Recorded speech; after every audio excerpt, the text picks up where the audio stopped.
Okay, so you guys really threw us a curveball this time, Yeah. sending in this article that really digs deep into Donald Trump and Joe Biden. Right into the weeds. And look, we're not here to take sides. Absolutely not. Our job, as always, is to break it down, Pack it. pull out the really important insights, help you guys make sense of it all. Exactly. So we're going to look at how they lead, what they did on the economy, foreign policy, those social issues, all the hot button stuff. And of course, we can't forget about the controversies. Oh, there are plenty of those, right? Definitely enough to go around. This is your chance to really get up to speed on these two, so buckle up. It's going to be a ride. All right, let's dive in.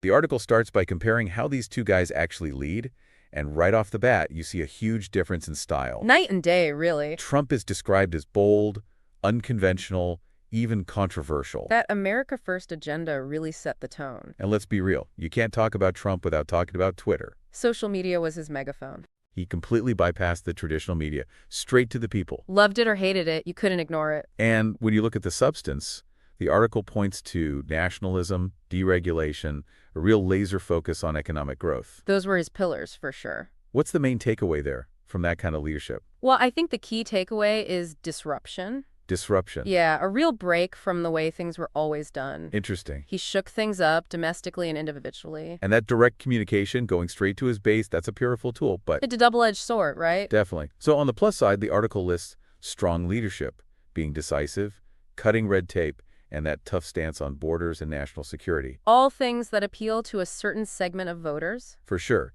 But how do those strengths translate into actual outcomes? Well, that perception of strength, of taking charge, that resonates with people who want a leader who acts, not just talks. Right. Deregulation, in theory, is supposed to unleash the economy. Businesses can thrive.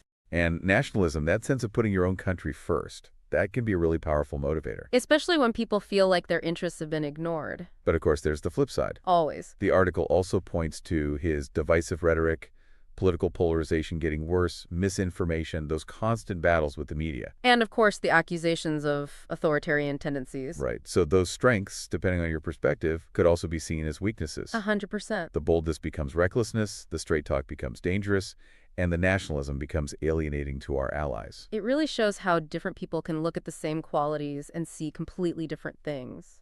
And now we turn to Biden, who's presented as the complete opposite. More of a traditional approach. Unity, diplomacy, cooperation, that's his mantra. He wants to mend fences, bring people together. A stark contrast, for sure.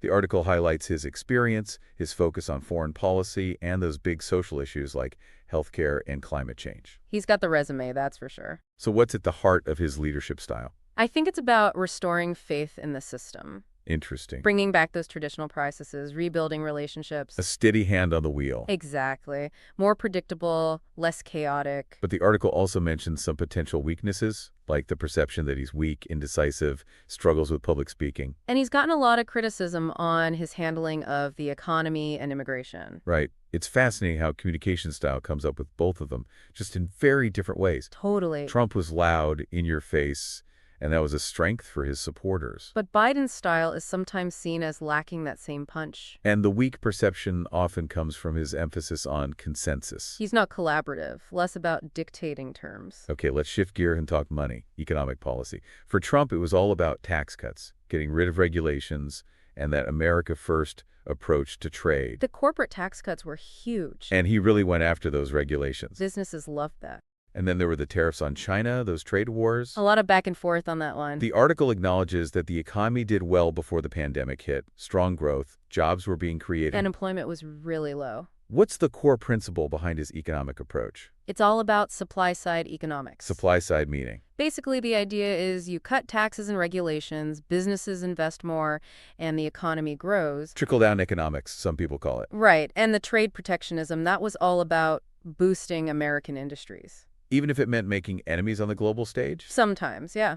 But there were downsides, right? The national debt went up, some industries got hit hard by those trade wars, and then the pandemic really threw things off track. It's a mixed bag, for sure. Some short-term wins, but those long-term consequences are still being debated. Especially that debt. That's a big one. And the trade wars created winners and losers here at home, too. Okay, so then we have Biden, and his focus was on economic recovery, spending more on social programs, taxing the wealthy. The American Rescue Plan, the Inflation Reduction Act, those were his big initiatives. Trying to address inequality, put money in people's pockets. And those investments in infrastructure, clean energy, that's a long-term play. So what's the philosophy behind his approach? It's more demand-side economics. Demand-side meaning. It's the idea that if you invest in people, give them more money to spend, the economy grows from the bottom up. So the opposite of trickle-down. Exactly. And taxing the wealthy is seen as a way to fund these programs and make the system fairer. And the article highlights the job growth after the pandemic that focus on infrastructure, clean energy, supporting working-class families. Those were his priorities. But then there's inflation, cost of living going up, more government spending, the debt keeps climbing, and some sectors of the economy are struggling. Yeah, those are real challenges. Especially inflation that's hitting everyone's wallets. It's a complex issue, lots of factors at play. Okay, let's switch to foreign policy, where those differences in approach are really stark.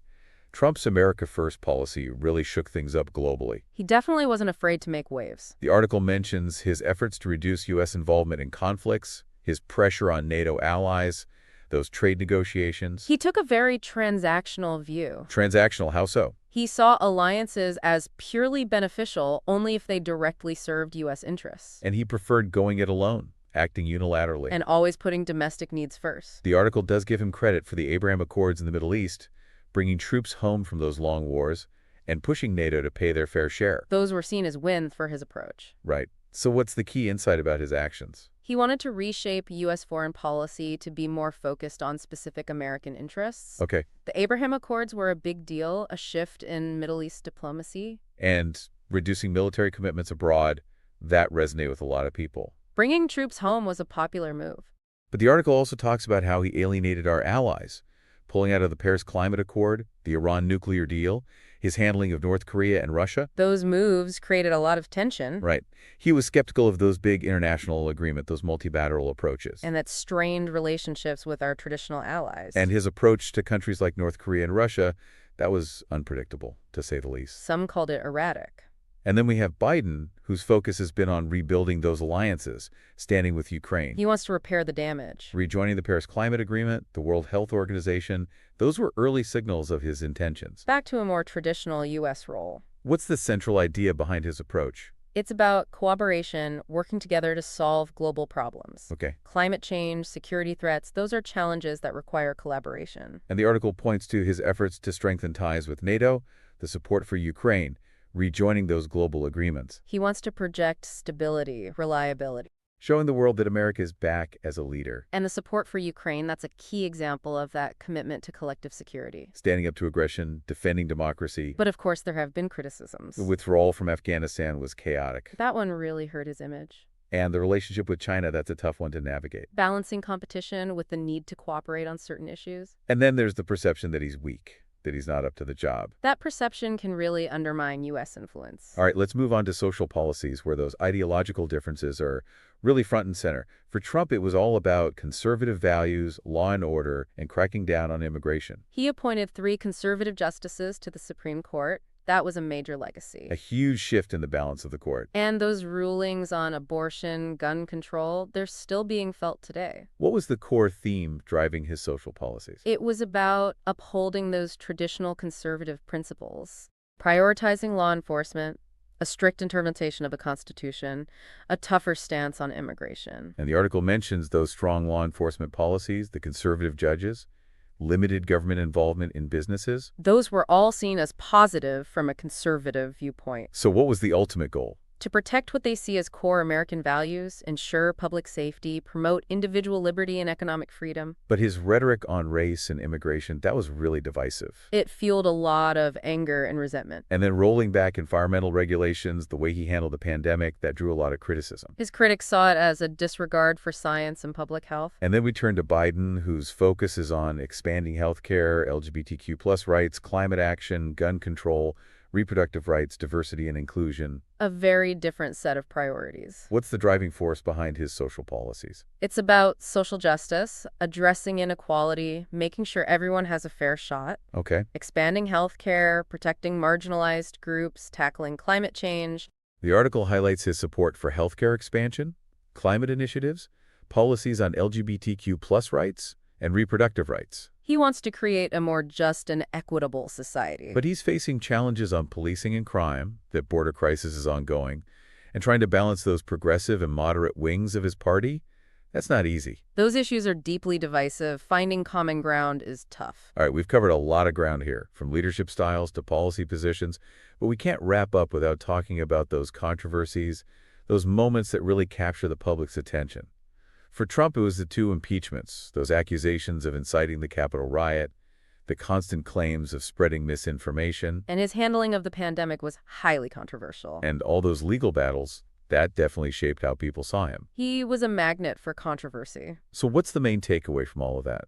I think it's the level of polarization he generated, the strong reactions both for and against him. Right. And it raised serious questions about presidential behavior, the norms of our democracy. And then we have Biden, who's faced criticism for the Afghanistan withdrawal, the situation at the border, those questions about his age and cognitive abilities. And some of his policies, like student loan forgiveness, have also been controversial. So what do those controversies tell us about how the public sees him? It feeds into these narratives about his competence, his effectiveness, whether he's up to the job. The Afghanistan withdrawal that raised doubts about his judgment. And the border issue, that's a political football that keeps getting kicked around. And those questions about his age, they tap into this broader anxiety about his ability to handle the pressure. It's a constant undercurrent. Okay, so we've really gone deep on these two presidents, exploring their approaches to leadership, their policy choices, those defining controversies. It's been quite a journey. And it's clear, as the article points out, that they represent very different visions for America. Two very different paths. So as you process all of this information, keep in mind that deciding who's better is a personal judgment call. There's no right or wrong answer. It all comes down to what you prioritize, what kind of leadership resonates with you. What kind of country you want to live in. So here's the question we'll leave you with. Considering everything we've discussed, their strengths, their weaknesses, their accomplishments, their failures, which leaders' qualities do you think are most crucial for tackling the challenges facing America and the world today? This deep dive has given you a lot to think about, but the real work of forming your own conclusions, that starts now. Keep those wheels turning. Thanks for joining us on the Deep Dive. See you next time.